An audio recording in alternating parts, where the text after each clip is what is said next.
Welcome to the Gritty Podcast. I am your host, Brian Call, and I have my brother, the Gritty Broman, behind the camera. How are you, Brent? I'm well. Thank you. Today's podcast is with Mark Livesey from Treeline Academy, Treeline Pursuits, and we basically recorded like 10 podcasts or so the other day that we're going through and editing, and it's just a series on e-scouting. And Mark offers a class on e-scouting that you can purchase at Treeline Academy. Mm-hmm. I think with the code GRITTY, it's $100. Otherwise, without the code GRITTY, it's like $120 or something like that. Something like that, yeah. You get about $20 off. Yeah. And this course is super legit. And but even if you don't take the course, these e-scouting podcasts that we recorded, they're just short. We kind of went over each module in his class, just an overview of it, and dove into some, nuggets of information. I think you're going to really like it. And Mark is an awesome dude. He talks like this, he has some he's got a voice all his own. Today's podcast is about defining hunt areas and hunt planning. The first few modules really set up a context or just kind of set up a foundation for what happens later in the scouting modules or the e-scouting course that he offers, which is elk finding features, and it's really elk specific. Mm-hmm. So the first few of these podcasts is really going to be about Google Earth, Gaia, tools that are used, theories, and the theory behind planning your hunt and the type of areas you're going to go to, your limitations physically, mentally, emotionally, and so on. Like some of this stuff to lay that foundation. So then we can get right into later. What are you looking for? What are elk finding features? What do elk like? Where do you find them? What kind of combinations of things do you need? Multipliers do you need to get that you can do from your couch at home to get you into elk country, where you have a much better chance of success. He talks about zones of pressure. He has a bunch of crazy strategies, and everyone who's taken the class has been blown away. And he is one of the speakers at the seminar that Ryan puts on, the Western Hunt Summit, Western Hunting Summit. He's one of those speakers that everybody raves about when the course is over. So you got to check that out, Treeline Academy. Anyway, I hope you enjoyed today's show. Before we get into that, I want to remind you to use the code GRITTY at Seek Outside. So if you're looking for a shelter right now, now's your chance. Save 5% at Seek Outside. I think we're the only code out there right now. Mm. If you want to save a little money through Seek, it's kind of gritty. That's how you do it. So use the code GRITTY. If you've been watching the films, if you're not familiar, we were running the Cimarron for most of our hunts. But if we want a little bit bigger shelter, we're running the Red Cliff. And for colder temps, we're liking the SXL stove in the U-turn style. And the S is short, right? I think that's what tall. It means, short, extra large. Stubby. Sort of, So, but it seems to be the ideal size for warming up that Red Cliff. It's easier to get wood to put in it. It burns longer. It's just a touch heavier than your medium stove, but it's it's got a lot more real estate to it for burning wood and where we've been talking, we'll probably run that in the Cimarron moving forward as well in the later season, because that SXL it's nice. It's just a little bit bigger, but it doesn't add a ton more weight to run that stove. And it's so nice. And the medium, you got to run pretty hot. It's got to be like when it's 20 degrees outside, you got to have that thing, raging a little bit, keep it hot, throw a lot of wood in there. Well, with the SXL, you can let it burn down a little more and it'll still stay warm. But it can get really warm inside those teepees if you have a stove that's too big, but you can always dampen it down. So you just kind of choose what you want. The medium is plenty big for the Cimarron in super cold temps, but the convenience of being able to not have to have such short, tiny pieces of wood. For every piece that you have to break to put into the SXL, you got to break again to fit into the medium. So it's just more work in the cutting and the sawing or the breaking of wood. So I don't know. We're just kind of playing with it, but I do like that SXL. I really like that size stove for the colder stuff. And I got a Silex with a stove jack that I'm running right now that I'm testing out in the Sil Nylon version. And I think that's a killer setup for one dude. I think that Silex is around $200, $220 or something with this, with a stove jack. And then you buy a medium for that because you'd get burned out with the bigger stove. And I think you have a really nice shelter for really not much. And it's super lightweight, super warm. So you want to check out that Silex, I think. But then you got the Cimarron as well, which feels like a castle if you're by yourself. But it does add a little over a pound more, I think, in weight. But check them out. Check those guys out. And check out Backcountry Fuel Box. We've been getting those in the mail. It's a subscription service, and you get food. And Ryan and I were talking about it the other day. What's so cool about it is it's cheaper. You can't buy that stuff for the same price if you were to just go buy it to the store. So you're saving a ton of money on what you get in the mail because it's ridiculously inexpensive for what you're getting. And then within the box, you have featured items, the items that come in the box, and then you get additional deals that come with that. And it's a random box of backcountry foods, bars, meals, and stuff from all over. I don't even know where this stuff comes from. I mean, they have an uncanny way of finding like unique foods, backcountry healthy type foods from all over that taste great. So I've been really enjoying it, and it's been opening some doors for, I'm going to order a bunch of that. I'm going to order a bunch of that. And shopping at REI, I would never know that, or Harmon's, or wherever I go, Trader Joe's, to try to find something. It's just like, this is a great thing. So it's like a box of samples with discount codes if you like the sample, right? Basically, yeah. It's not a sample though. I mean, it's the actual thing. It's like item. a bar or whatever, yeah. And if you like it, it has a discount code alongside the box. I like almost everything that shows up. If you get that box, you sign up for the subscription. You'll have enough food for the entire trip. For whatever trip you have you're going on. You don't have to go buy it or look for it. You'll basically have enough food. You know, if you get that box for 6 months, you'd have enough food for a full backpacking trip for 10 days. And he lets you you can buy it 3 months at a time, it looks like, too. Oh, really? So if you want to just try it for 3 months, you can do that rather than just signing up for the yearly subscription. I truly recommend it. Folks should do it. You save if you use the code GRITTY, of course. It helps our show out, but you won't regret it. You'll like it.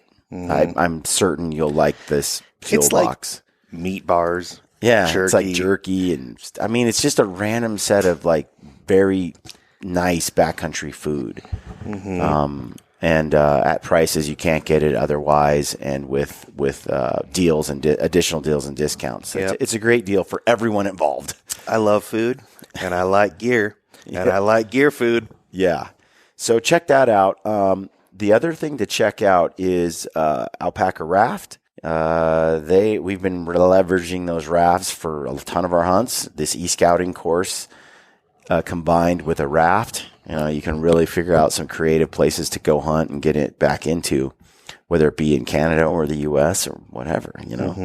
So check out Alpaca Raft. You save 10% when you use the code GRITTY 2020.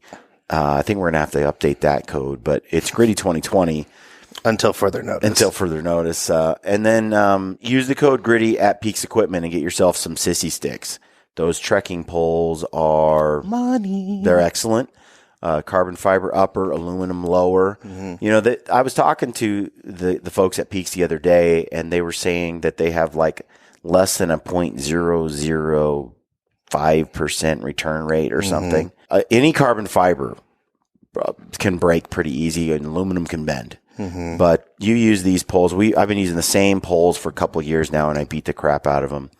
I really love that product, and we sell a lot of poles. Just I just got a new pair of the Pro poles. The Elite Pro or something. Yeah. That's the one to get for sure. It's money.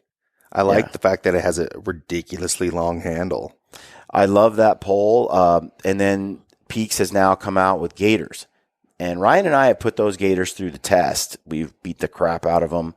And as we've run into issues during this prototype testing phase, we've been able to have those things fixed and different design features added. And we're really stoked on what it is Peaks has finally come out with. And I think they're among the best gaiters out there on the market. And it does support a hunting brand. So check those out at Peaks. So let's get into the show. Again, this is Mark Livesay. Check him out at Treeline Academy. Thanks for tuning in. Stay gritty. Welcome to the Gritty Podcast, friends. Today we're doing a new series with our friend Mark Livesay from Treeline Academy. We're calling it The Art of Finding Elk. You like that title? It's kind of catchy. It is, and there is an art to it. There is an art to it. And Mark is just a wealth of information on scouting, e-scouting for elk. We're going to go ahead and have a series. We're going to drop one a week and kind of go through the modules that are part of your current course. And this should, whether you decide to get the course or not, you're going to get nuggets of information on e-scouting ideas and relevant content that's going to help you be a better hunter. And it's really just this e-scouting discussion we're going to have. Just short little snippets, 20 minutes or so per week. Okay. And I think we'll just kind of give folks a little taste of what it is that's out there that they can build on their own, or they can sign up for your class. Yeah, that's great. I mean, I've kind of looked for a way to it's been difficult to build the course, and it's about 30 hours now, close to 30 hours of recording. But it's, I'm looking for an opportunity like this to get some of the information out there, because I think it's hard for people to digest sometimes. Like, okay, what's going to be in this Well, the thing course? is what does it include? Whatever. Yeah, Ryan Lamper, Stealthy Hunter, they have his Western Hunting Summit, and you're one of the seminar. You present at the seminars and on e-scouting. And your course is your seminar, I should say, is one of the highlights of that. It's always got top reviews from people that attend that are like, whoa, this blew my mind. From inexperienced to experienced hunter, all of them kind of come to the table going, like, I came to the table going, I already know this. Yeah, like, let's market teach me that. I don't already know. But then, sure enough, there's so much content, so much information in there that a whole world of e-scouting that never even was on my radar. Well, I will admit right here publicly that in the past 2 years of doing this, I have learned some things I didn't even know. I mean, I thought I was kind of the king of Google Earth. I'll be honest. I thought that there was very few people that could go toe to toe with me with Google Earth. Right. But I have learned some things, even like in some of these platforms, that because I've done such a deep dive into some of the research, and along the way, I've uncovered these other tools along the way. So it's been kind of a really game changer for me too. I mean, so I've incorporated not only what I kind of knew before, but the things I've learned along the way. Yep. Fleshed them out, researched them. Now I'm starting to go back even in the course and add in like sub modules to, like the Google Earth module, for example, is a module in the course. And now I'm adding segments of additional Google Earth tools that I, didn't include or I've uncovered along the way. So it's been a work in progress. We were talking about that offline before we started this podcast, that I when it comes to film editing, there's a lot of things that I have learned over the years just through hard work, persistence, and because I'm a nut over, I want this to be exactly this way. I want the shot to work. I want the slow motion to be right. I don't want glitchy. I don't want the color wrong. Like all the details I want right when I'm doing an edit. And I often watch other edits done by others, and I realize many of them, even in some highly paid, like elite professional level shows, I'm like, they don't know how to do that. They don't know how to do the parts I know how to do. Yeah. Because if they did, they wouldn't leave that edit like that. Like that's... They don't know what they don't know. Yeah. And so it's interesting. Part of that's just because I have a drive and a passion for editing and telling a story in a film that's kind of unique to me and how I want it done. And I feel like when it comes to e-scouting, there are people who again, they take it only so far, but they have no idea that they've really only scratched the surface, and that there's so much more information down below that will absolutely increase your level of success. And when you're a guy from back east, or even a guy that's making a trip from, let's say, southern Arizona to Montana, you've got a bit of a risk you're taking making that trip, and you don't get to go out on the weekends and hit an area and scout it. You're at a big disadvantage already compared to the guys that are in the area, live in the environment. Mm-hmm. And, so I come from the Midwest. We've talked about that a lot. And I thought that my biggest audience would be Eastern guys. Yeah. Or Midwestern guys. They were coming out west to hunt. Right. They would relate to my experience, 30 years of doing it. Yeah. But it's not been the case. I mean, I've got a lot of Eastern, but the amount of Western guys that have signed up that just want to maybe fine tune or improve or just work on. Yeah. Cause you mentioned it earlier. The key here is that a lot of people know how to use Google Earth. A lot of people know how to use Onyx, Gaia, all the platforms, Basemap, the new GOHUNT. But so many of them don't really take the time to do, I just mentioned earlier, that deep dive, really understand all the capabilities of these various hunt platforms. Yeah. And I like to talk about it like a toolbox, Brian. Like, you're not going to use a screwdriver to fix everything on your car. Mm-hmm. And I think in hunting, we think, well, I'm an Onyx guy. I'm a total Onyx guy. I love Onyx. Let's be real about it. I love Onyx, but there are certain applications that I like Gaia, or I like Basemap, or when I'm at home doing e-scouting, I primarily use Google Earth, as we'll talk, because it has so much power above these hunt platforms in some areas. Right. You can't use it in the field, though. So I'm more of the guy that I want to use the right tool for the job, depending on if you're elk hunting. This course is mostly elk hunting, but bear hunters are going to get a lot out of this. Mule deer hunters are going to get a lot out of this, because a lot of the tools and the technology and the application, it applies across the board. Right. It might not be the specifics that we talk about of hunt strategies and certain elk finding features that are in the course, but the strategies and the technology tools and the use of those technology tools, very applicable. Well, we've talked about this. You have these platforms that are offering e-scouting courses or e-scouting tools, and they're very proprietary. They say, if you go to this page or that page, it's all this brand. That's right. And everything they've created. And the truth of the matter is that when you can integrate all of them and use them all simultaneously, you open up a whole level of power that you don't get when you confine yourself to just one app. Well, that's right too. And I say this in the course, and I want to say this right off the bat. I am not here to sell anybody on any platform. When I first decided to do this, I wanted this course to stand on its own. Mm-hmm. I'm not endorsed, supported, sponsored. I take no advertising, nothing from nobody. Yeah. Because that's the only way, Brian, with this. This is a course. Right. And I want it to be objective. I don't want it to be a sales tool for Onyx, a sales tool for Guy, sales tool for going. There's plenty of that out there. Right. And I want to give you my personal objective opinion on all these tools, how I use all of the tools. I use them all. Mm-hmm. And where I use them, when I use them, and how I use them. Yeah. Well, and the thing is you could, and that's my thing. There are some Onyx specific platforms and e-scouting courses. Yeah. And there's some GOHUNT. Yes, there's some absolutely. Eastman's has some things. You have these platforms, and I think that they offer a lot of good information. They're incredible.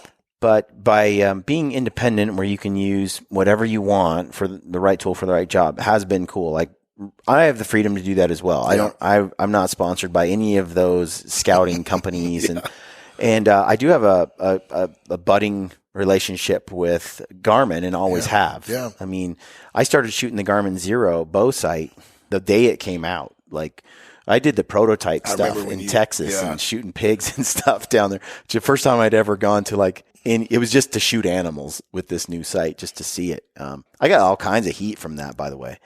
Don't care. That sight is my fave, by the way. You go shoot that Garmin Zero and you'll never go back to a normal sight. But the point is, but even with those relationships, I'm like, I won't be exclusive. Yeah. To that relationship, to just Onyx or to just Garmin in terms of software, because I don't find that any of them do the complete job. And I don't want to be confined to just not being able to talk about all the things I want to be able to talk about. They're all exceptional, and they all have really exceptional aspects. Yeah. I'm just going to throw out one example.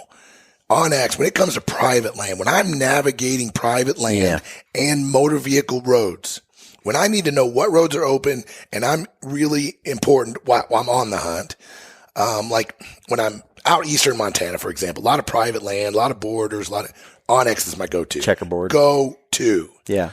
But when I'm deep in the backcountry and I need all the tools and I need multiple layers, I don't want to have just 3 layers, which is what Onyx has. I use Gaia GPS most of the time. Yeah. There's 40, 50 layers, and I use a lot of them. I can remember, so the first time I was exposed to Gaia was with Lampers. Yeah. And we were in some deep, deep, dark country. I've sold him on that too. And Onyx is showing us a slice of what's going on. But we need to know. You need topographic. You need we need to know, like, where this little fold is and where this cliffed out section is and where the rapids will kill you if you're in a little tiny boat. And Gaia told us that. Right. Onyx did not give us that detail. It's a summary topo, and for a lot of times that's perfect. Right.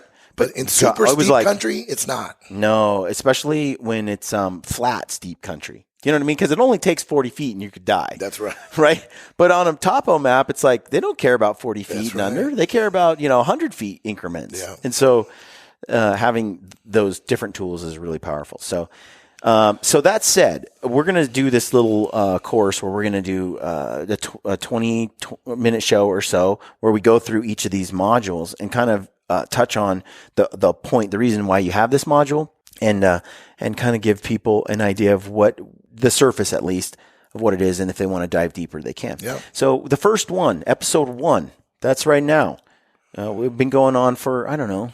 We've already exceeded 10 minutes. Oh, we're going to have to cram it in. We're going to have to go quick.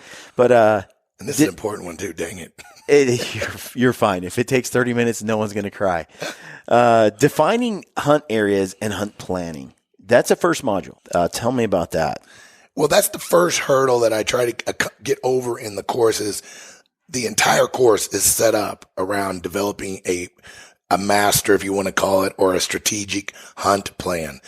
I feel like there's no reason to sit at home and drop all these waypoints and find all these places. And if you're not going to put together a multi-day strategy with those points, if you're just going to run out into the woods and just start checking out points that you got on your device, right, you can hit it. You can approach it that way. But I like to systematically work through it. I have found in my personal, 30 years of elk hunting, if I hit with the plan, Brian, when you get tired and you're dehydrated and you're fatigued and you're multi-days in, it's so nice to have that grounding, like that when you worked it out in the heat or air condition of your home, and when your mind was operating efficiently, right, you had a reason for picking these things. Yeah. And you had a reason that you wanted to go check this out, and having that plan that will help remind you of that. So with that said, so the ultimate goal of this course was to really set guys or girls, set elk hunters up to develop a strategy that they can take in the field with them. And I'm a real advocate of written on paper. I can't tell you how many nights I have laid in my tent, haven't seen an elk for a couple of days. I'm like, okay, what am I going to do? You're like, what am I going to do tomorrow? I mean, if that hasn't crossed your mind as an elk hunter, you're a much better elk hunter than me. But I'm laying there, okay, what am I going to do tomorrow? Well, I'm going to pull my hunt plan, just see my notes. I can't remember a time that I have not pulled that thing out and not been energized. Not like, oh, I totally forgot about it. I've got this couple spots over here in this hunt area that I kind of haven't even thought about it. But there's a reason I had those notes. So next morning I'm ready to go. Right. And I've killed a lot of elk because I was reminded of something that I found during e-scouting that I hadn't really put into place on the hunt yet. Yeah. So anyway, that's a long-winded version of it. But so I remember interviewing Kip Fowler, and Kip just kills monster mule deers right here, right off the front, the Wasatch Front here in Utah. And I was interviewing him, and I'm like, so how do you do this, year over year? And he's like, well, 3 or 4 weekends before the hunt starts, I cut out of work around, noon on a Friday. I bomb up to the mountain and I look around for bucks. And then on Saturday, morning, I see a few, and then I come home, Saturday night. So he spends one night and comes home. So he gets there, he gets a little evening time, a little morning time, a little afternoon, and then he hikes back out. And then he's home for Sunday. They go to church, he goes back to work. And he's like, I repeat that 4 times. And I pick out different in routes, different exit routes. I find 2 or 3 bucks if possible. And I have one that's my primary shooter. I have a second and a third. And so if the first one doesn't work out because 5 other hunters are trying to kill the same buck, then I have my backup plan here. And then I have my third plan here. If I blow the hunt and that buck is going to leave for 2 weeks, I'm like, okay, I just screwed this up royal. I'm going to go over here. Even when he's scouting, he'll bump them to see where they go, and he'll see where the exit route is for that buck early in July. So then they'll set a guy up on the exit route, and then the other guy will try to do a stalk. If he blows it, that buck runs right up by the guy on the exit route, because those deer kind of have a pattern that they hit over and over again. All of that scouting, it's not a ton of scouting. It's 4 overnight trips.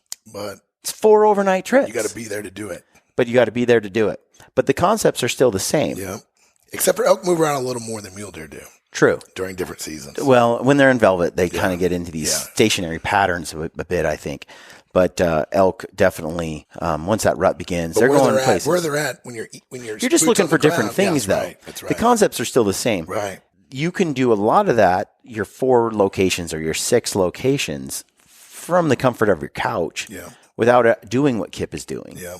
And yes, it'll be a little harder maybe to find that deer, but what you're offering with your course is not just, this is how you use Google Earth. Yeah, no. What you're doing in your course is, this is where elk like to be. This is the terrain features that you're looking for.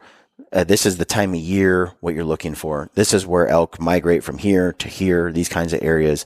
This is what a burn looks like. This is what a beetle kill looks like. This is what, if there's no elk here, they're probably here. And if they're not here, then they're probably here. Where are the water sources? Like, all those things are part of this whole package. I call them odds multipliers. Mm-hmm. So when the things you're talking about, I call them elk finding features in the course. A burn is an elk finding feature. A beetle kill is an elk finding feature for me. I love those 2 things. Mm-hmm. North facing slopes is a feature. It's not exclusive. Okay. Everybody gets on me like, well, I've seen elk on the south. Of course you have. But when you can find a north slope on a burn with a bench that's 3/4 of the way up with a flat bottom drainage. But my point is, if you stack these features, right, and if you can find places that offer multiples of these features, I call it odds multipliers. So that's what the point of this course is, to take all the elk finding features, teach you how to identify them, and then how to put them together. Which ones are a little higher priority than others, et cetera, kind of ranking. So, like in Montana, water isn't really a big deal in most of the state. Yeah. But in New Mexico, I just came back from New Mexico this year. It was a big deal. Right. So when are you going to do your bear course? Well, I'm actually. Are you going to work with Lampers on that? Because the next one I'm going to do, I'm going to put it out there now. I'm going to put him on the spot. Yeah. Is Lampers is going to team up with me to do the mule deer one next, because I'm a mule deer hunter, but I'm not a mule deer expert. Right. So I want to learn all his tactics. Yeah. Because he's not the best public speaker. Let's just call him. Yeah, right. Totally. He's got so much information in his head. Yeah. So I'm going to. I feel like my role is I'm just the extraction expert. Well, that's what I feel at the summit. That's what I feel like. Yeah. I extract information from Ryan's brain during a whole course of a hunt and share it. I want to extract that mule deer information, couple it with the technology that we're already using in the elk module, and do a mule deer one next. Because that's the number one question I'm getting now. When are you going to do a mule deer one? Yeah. Because mule deer hunters those mule deer finding features, just like you're talking about with elk, where you've mastered that, that's kind of a basis for, okay. Because there's one thing to teach people how to use a tool. It's another thing to teach people how to find animals. They're not the same thing. No. And that's why I think your e-scouting course for elk is so powerful, because it does have the elk finding features as a central part of the whole idea. That's the whole point. First thing I teach people how to use the technology to its maximum. Mm-hmm. Then we teach them how to identify all the features. Yeah. You can't really identify the features if you don't know how to use the tools, and you don't know which tool to use for the different features. Right. No, I mean, I feel like, there's so much to be with each species to cover. I'm very curious about bear because we probably e-scout for bear maybe more than anything else because spring. It's a specific. Because bears are so timing dependent. Yeah, that's right. Because the green up is so critical in the timing, and the snow might melt 4 weeks earlier than it does on other times of the year. Or maybe I'm hunting in an area that's just there's just a lot that plays into it. Elevation is a bigger factor with bear hunting, than it is with a lot of other. Now, not that it is important with all of them, but the other thing too is we leverage snow like crazy for water. We go remote. We get into some places, and water can be a major problem for mule deer in late season, or for bear in the spring in some of the areas we go to. But having snow completely changes our hunt plan. You have in here defining hunt areas and hunt planning. Our whole hunt plan, in some cases, is entirely dependent on if there's snow at the very top when we go, then our plan is this. If there's no snow, our plan is totally different. You're not going to be able to get water out of there. Mm-hmm. Yeah, and so the hunt plan is kind of the master thing, but people get confused between hunt areas and hunt planning. Okay. So I spend in this module, I spend a lot of time defining those two. So hunt areas, to me, the way I approach it in the course is like you just said, it's a well-defined area that you could conduct an entire 7 to 10 day hunt within. Okay. So when I say you need 3 to 5 hunt areas in a hunt plan, that's what I recommend in the course, 3 to 5. I never leave home with less than 3. I have, but I've paid the price. Right. But I try not to go more than 5. It gets a little overwhelming if you go more than 5. So 3 to 5 hunt areas, but that's a lot of work. A hunt area is a complete move. So when guys say, well, I've got 2 hunt areas, a hunt area is not just hiking further down the trail in the same area and continuing your hunt. That's just an extension of the hunt area, the current hunt area. Nothing wrong with that. Yeah. But I'm talking about usually requiring a relocation and move. Yeah. Because I've had cases, I was hunting in eastern Montana one time. I had this great area 10 miles from the freaking hunt area. The road was washed out. Yeah. Out. No way to get across. Right. And I'm like, oh my gosh, that spot's over. If I wouldn't have had these other already downloaded to my phone, already, offline maps, all the things, then we'd have been on the side of the road trying to find internet, trying to work out our hunt plan. I know guys have done that. I've been victim of that. So having those hunt areas worked out ahead of time is really important. You said it also makes it so you don't waste time in an area because you don't have a backup. You see this all the time. You'll watch a Born and Raised or something, and they'll be out hunting, and it sucks. They'll hunt 3 or 4 or 5 days, and there's no elk there. Yeah. Guys with backup hunt areas go, let's go. They're ready to move. Let's go. Because they've got it ready to go. Guys that come all the way from the back east, I've seen them go, well, I stayed there 14 days, and we never saw anything. Man. And I'm like, man, you should have left after 6 days. You should have left. You gave it a chance. There was nothing there. You should have left. Well, that brings up a good point. So one of the things about hunt areas, so now we know what hunt areas is the why. One, hunting pressure you can way underestimate what it's going to be. Yeah. There's no reason to compete with overcrowded. I don't mind competing with other hunters. I feel like my skills are there. Yeah. But there is a point where it's too much. Yeah. So hunt pressure can drive you to switch hunt areas. Yeah. Access point issues, like I just mentioned, couldn't get to it. Maybe the snow blocked the road, washout, whatever. Maybe the road wasn't open that you thought was open. Yeah. Whatever. BLM riot. The motor vehicle use map was wrong. Right. Here's a big one that a lot of people don't think about is elevation. Yeah. 3 years ago in Montana, we got 18 inches of snow in early September. I had 5 hunt areas planned for that hunt. None of them, unfortunately, was an elevation change. I had them all at the same elevation.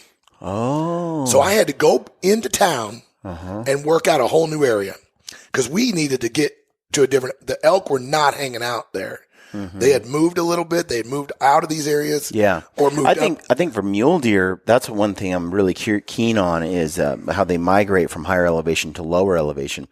And targeting the right snow level, the right level to get into mule deer in those late seasons is critical. Yeah. And sometimes the first time I really saw this was a few years ago. A lot of people followed me on this IG story, but we were filming the hunt at day by day and dropping stories, and bucks were everywhere. It was just intense. And then literally for a 5-mile radius, there wasn't a deer track.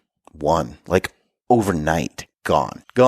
Fresh snow on the ground, no tracks.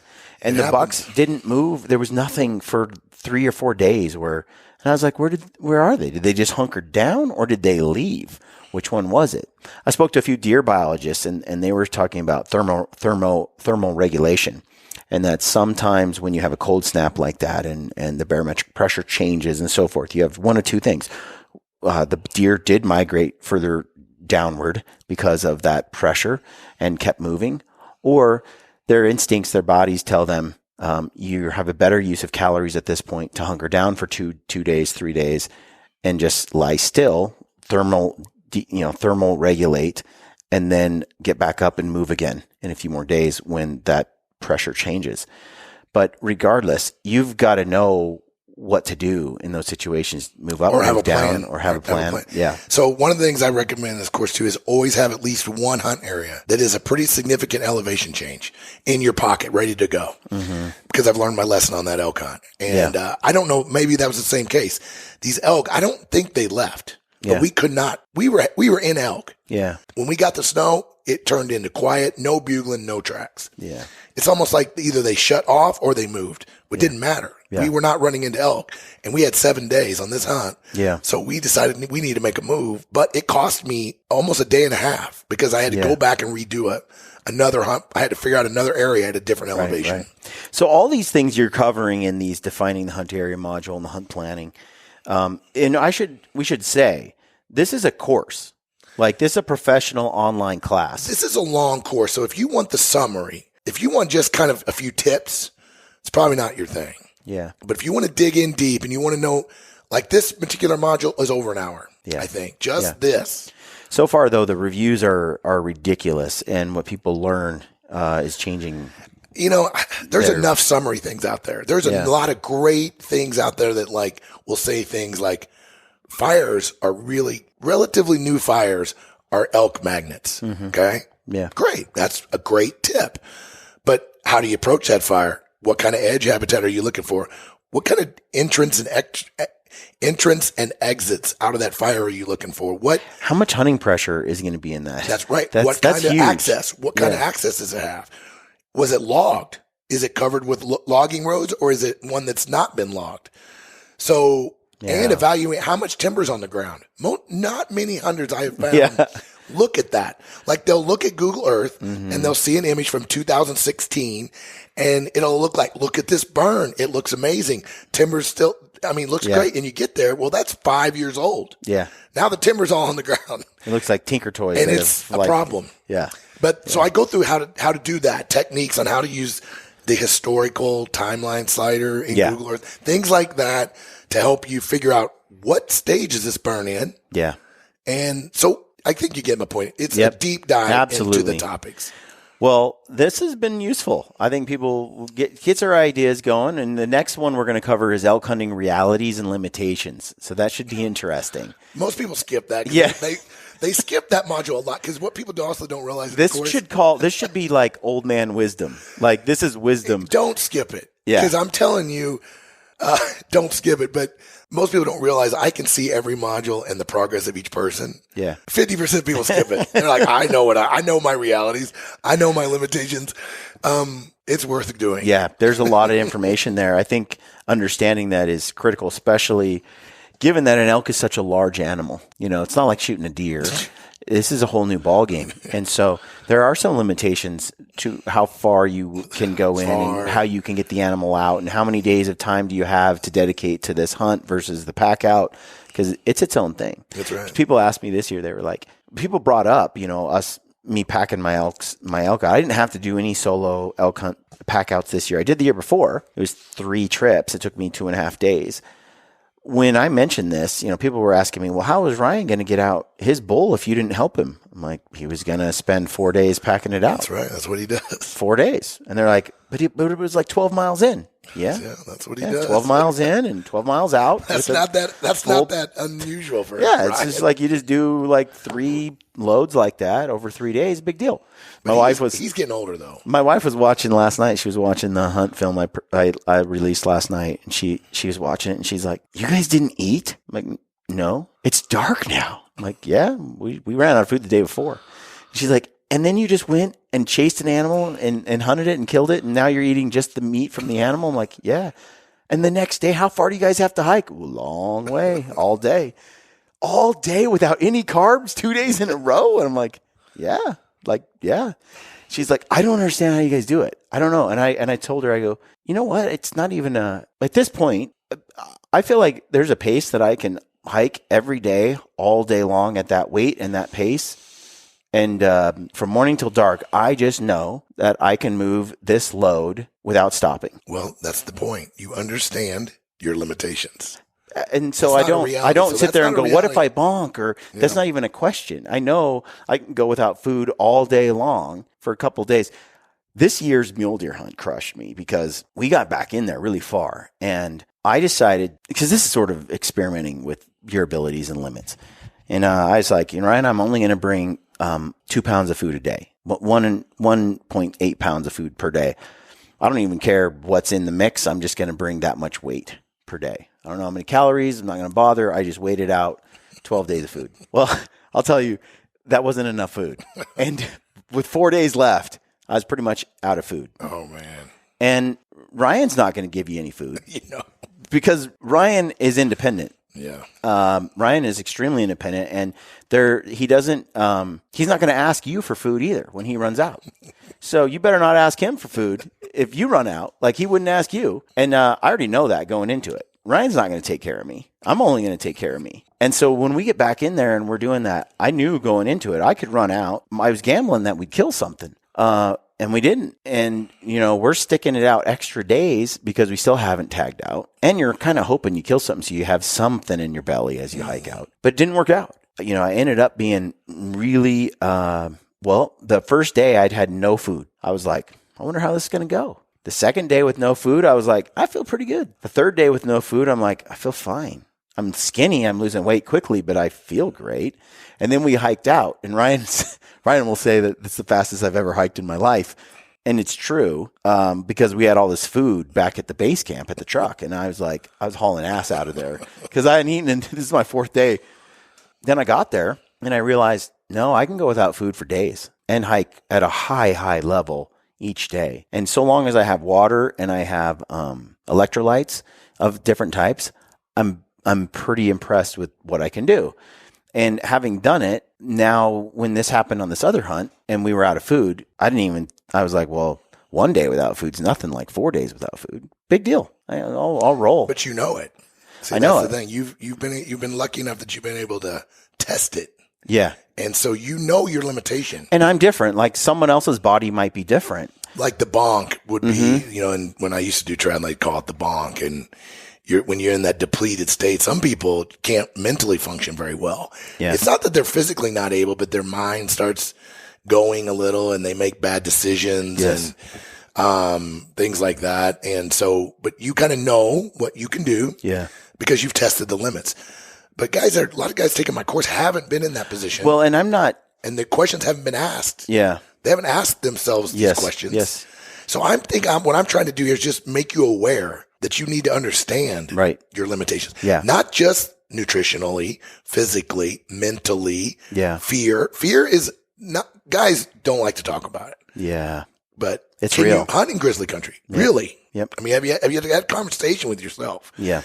Can you navigate at night without being, that's a thing. That scares the hell out of people. It does. And if you're going to have a successful elk hunt, don't avoid the limitations. Right. Work with them. Right. It doesn't matter if you are or you're not. Just know what they are and deal with it. Plan accordingly. Right. It's like people who are deathly afraid of snakes. Don't go to New Mexico. Deal with it. Deal with that. Right.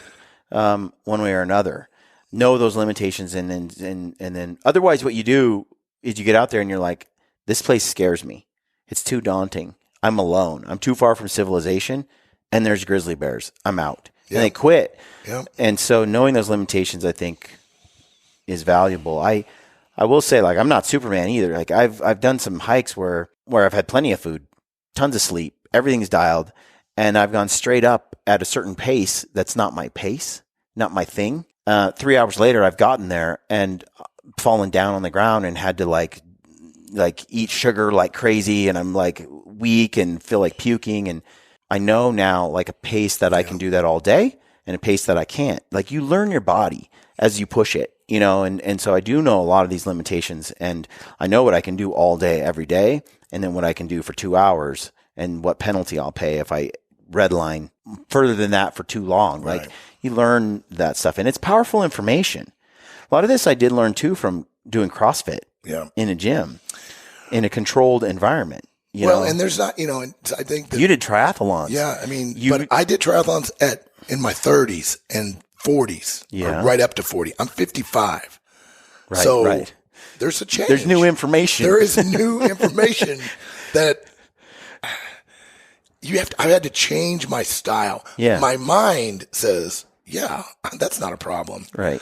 But the body will eventually start saying that's a problem. Mm-hmm. And so understanding that, but we can get more into that again. But it's a big deal. We'll dive into that one next. So, folks, I hope you enjoyed this podcast. Check out treelinepursuits.com for a lot of auxiliary information on. I've got several articles there, links to all the podcasts I've been on, of course yours, the previous one we've done, things like that. But the course is available from there too. And then Treeline Academy is .net. You can go there, and if you use the code GRITTY, you save, and you should do it. It's a great course. I think it'll greatly increase your success. I can pretty much guarantee it. So thanks for tuning in, folks, and stay gritty.